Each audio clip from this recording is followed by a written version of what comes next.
eso fue todo. Bueno, no fue todo por hoy, compañero.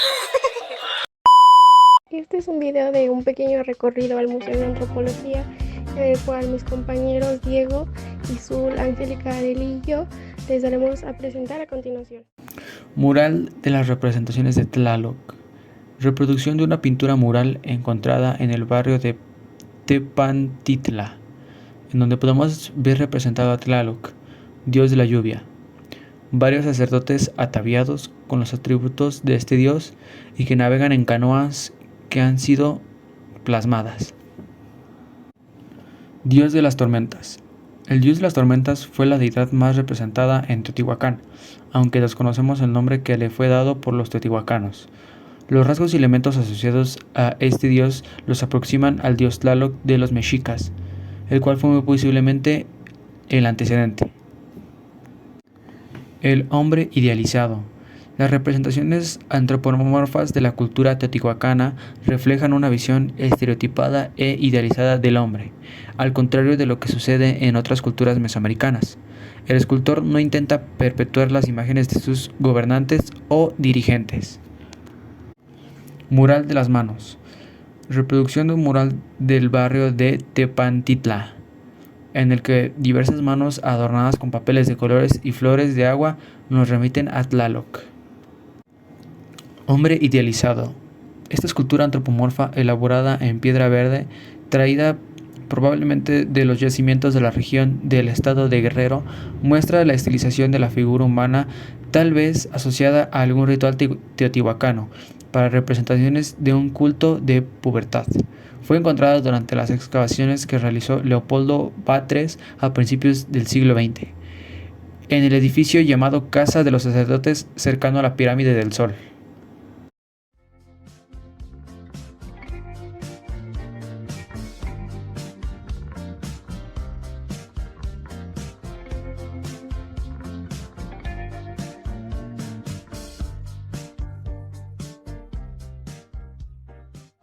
En esta sala podemos encontrar parte de la cultura teotihuacana, como producción especializada y comercio, la obsidiana, los vasos estucados y pintados, vasillas, braseros, etc.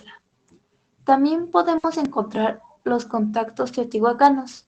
Estos sean la interacción de Teotihuacán con otras culturas. La influencia de Teotihuacán es más intensa en unos sitios que en otros. Por último, encontraremos la caída y reocupación de Teotihuacán. Arqueológicamente, el fin de Teotihuacán fue hacia 750 a.C. Poco después de su destrucción, la ciudad fue ocupada sucesivamente por grupos de distinta tradición. En realidad, ni aun en ruinas, la fama de Teotihuacán pasó desapercibida para ninguno de los pueblos que arribaron. Los restos de sus pirámides y edificios siguieron siendo visitados y venerados. A través de sus leyendas, hicieron de Teotihuacán el lugar donde se creó el quinto sol.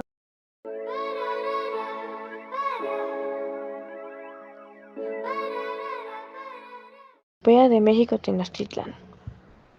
En el año 1519 después de Cristo desembarca en las costas de Veracruz Hernán Cortés, iniciando el proceso histórico que culminó con la conquista del Imperio Mexica. La expansión europea en el Nuevo Mundo se había hecho presente en sus inicios por las Antillas desde 1517. Tocaron la costa de Quintana Roo y Yucatán para finalmente entrar en contacto con los pueblos veracruzanos. En este tiempo, quien gobernaba Tenochtitlán era Moctezuma. Para él no hubo duda de que esta gente de tez blanca está emparentada con Quetzalcóatl. Por esta razón, Moctezuma no les hace la guerra a los recién llegados y les envía regalos.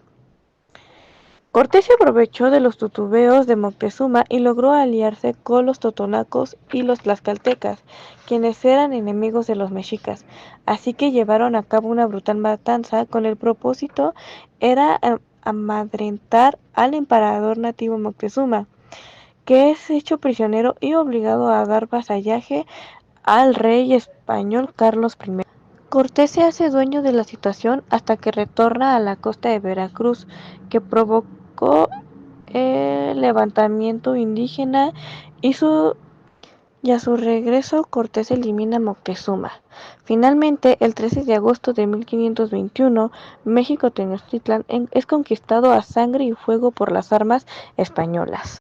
La parte que más me llamó la atención fue la parte de la Piedra del Sol, que es la pieza que más identifica a los mexicas. Esta piedra fue descubierta en el año de 1790 en la Plaza Mayor de la capital de la Nueva España. En esta piedra también se lo conoce como el calendario azteca. Se trata de un gran altar de sacrificio gladiador, conocido como Temalacalt, que no fue concluido por una profunda ruptura que parte de uno de sus lados hacia el centro de la piedra.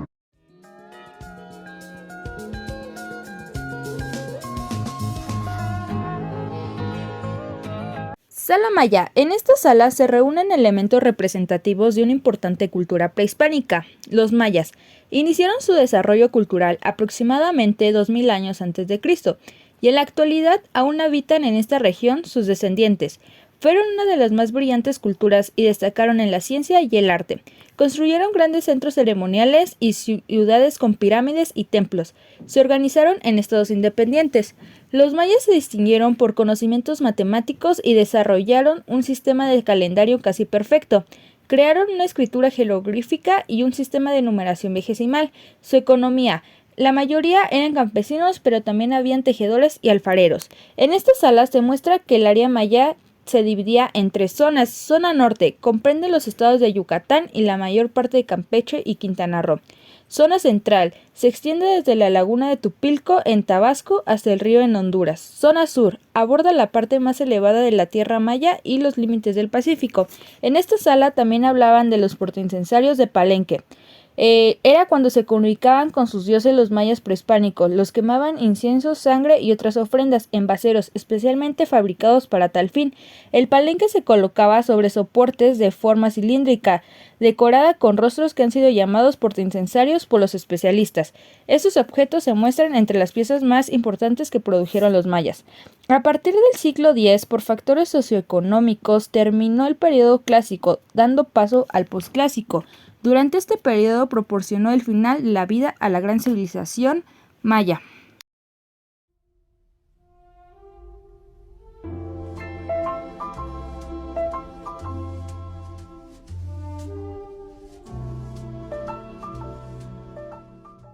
El inframundo era un difícil trayecto porque requería que el fallecido pudiera satisfacer sus necesidades básicas, por lo que las tumbas depositaban alimentos tales como chocolate, tamales y carne de animal.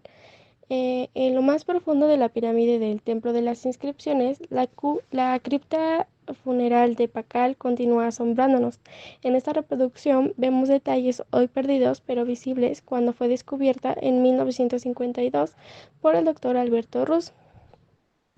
Ofrendas en el exterior de la tumba de Pacal. Por su alto rango, los gobernantes mayas eran enterrados con numerosos objetos. En el corredor que se lleva la cripta, donde se encuentra el sarcófago de Pacal, se colocaron dentro de una caja cuentas, discos y ojeres de jade, además de conchas del Océano Pacífico. Los textos y la arqueología sugieren que Pacal murió antes de la conclusión del Templo de las Inscripciones, tarea que recayó en su hijo mayor Cambalan II. Y aquí se muestran los glifos y traducciones más aceptadas de los nombres de los gobernantes palencanos, así como la fecha de su ascenso al poder y de su muerte.